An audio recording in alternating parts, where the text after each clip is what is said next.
कृष्णा मित्रों, राधे राधे। आपका आपके चैनल हर शरणम में हार्दिक अभिनंदन है मित्रों। आइए आगे के अध्याय माघ माह महत्तम अध्याय पंचम का आनंद ले।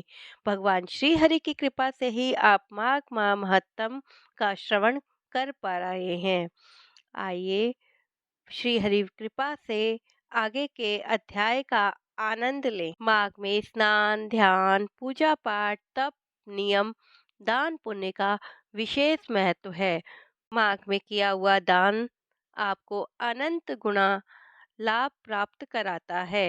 श्री हरि की कृपा आप पर सदैव बनी रहे। जय श्री कृष्णा।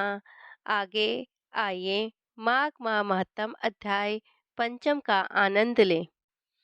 दत्तात्रेय जी ने कहते हैं कि हे राजन, सतयुग में तपस्या को, त्रेता में ज्ञान को, द्वापर में भगवान के पूजन को और कलयुग में दान को उत्तम माना गया है। परंतु माघ का स्नान सभी युगों में श्रेष्ठ समझा गया है। सबके लिए, समस्त वर्णों और आश्रमों के लिए माघ का स्नान पुण्यों की वृद्धि करवाने वाला होता है। इस विषय में एक प्राचीन इतिहास कहता हूँ, तो ध्यान पूर्वक सुनो। भृगुवंश में ऋषिका नाम की एक ब्राह्मणी थी, जो बाल्यकाल में ही विधवा हो गई थी। वह रेवा नदी के किनारे विंध्याचल पर्वत के नीचे तपस्या करने लगी। उसने अपनी इंद्रियों को जीता हुआ था। वो सदैव सत्य बोलने वाली, सुशील, दानशीलता तथा तप करके शरीर को सुखाने वाली थी। वह अग्नि में आहुति देकर उच्छ्वृत द्वारा छठे काल में भोजन करती थी। उच्छ्वृत इसका अर्थ है कि वो धान्य के कणों का संग्रह कर उसी को खाकर तपस्या करती थी। वह वल्कल धारण करती थी। वल्कल मतलब वृक्ष की छाल का कपड़ा। और संतोष से अपना जीवन व्यतीत करती थी। उसने रेवा और कपिल नदी के संगम में 60 वर्ष तक माघ स्नान किया और फिर वहीं पर मृत्यु को प्राप्त हो गई। माघ स्नान के फल से वह दिव्य 4000 वर्ष तक विष्णु लोक में वास करके सुंद और उपसुंद दैत्यों का नाश करने के लिए ब्रह्मा द्वारा तिलोत्तमा नाम की अप्सरा के रूप में ब्रह्मलोक में उत्पन्न हुई। वह अत्यंत रूपवती, गायन विद्या में अति प्रवीण तथा मुकुट, कुंडल आदि से सजी हुई थी। उसका रूप, यौवन और सौंदर्य देखकर ब्रह्मा जी भी चकित हो गए। वह तिलोत्तमा रेवा नदी के पवित्र जल में स्नान करके वन में बैठी थी। तब सुंद व उपसुंद के दैत्यों के सैनिकों ने चंद्रमा के समान उस रूपवती को देखकर अपने राजा सुंद और उपसुंद दैत्यों से उसके रूप की शोभा का वर्णन किया और कहने लगे कि हे कामदेव को लज्जित करने वाली ऐसी परम सुंदरी स्त्री हमने कभी नहीं देखी। आप भी चलकर देखें।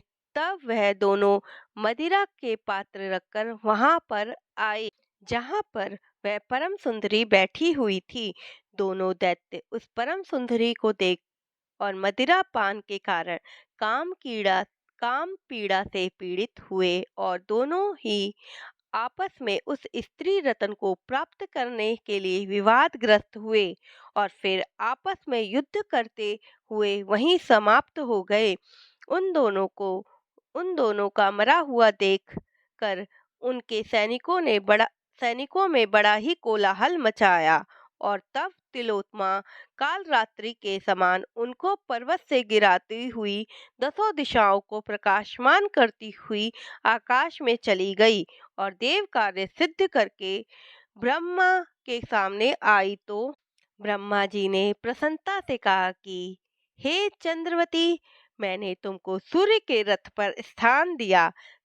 जब तक आकाश में सूर्य स्थित है, नाना प्रकार के भोगों को भोगो। तो हे राजन, वह ब्रह्माणी अब भी सूर्य के रथ पर माघ मास स्नान के उत्तम भोगों को भोग रही है। इसलिए श्रद्धावान पुरुषों को उत्तम गति पाने के लिए यत्न के साथ माघ स्नान में विधि पूर्वक स्नान करना चाहिए। माघ माह महत्तम पंचम अध्याय समाप्तम। जय श्री कृष्णा मित्रों, राधे राधे। आपने आज माघ मास महत्तम अध्याय पंचम का आनंद लिया मित्रों। श्री हरि की कृपा के लिए माघ मास में स्नान, ध्यान, पूजा, तप आदि आप ना भी कर सकें तो केवल नाम जाप करें, क्योंकि कलयुग केवल नाम आधारा, सुमर सुमर नर उतर ही पारा। मैं तो यही कहूँगी कि आप जो भी करें अपनी स्वेच्छा से करें। जय श्री कृष्णा मित्रों, राधे राधे। अगर आपको ये वीडियो पसंद आया है तो आप इसे लाइक करें, शेयर करें, सब्सक्राइब करें और आगे अपनी फैमिली, रिलेटिव्स आदि में शेयर करें, जिससे वो भी माघ माह महत्तम अध्यायों का आनंद ले सकें। जय श्री कृष्णा मित्रों, राधे राधे।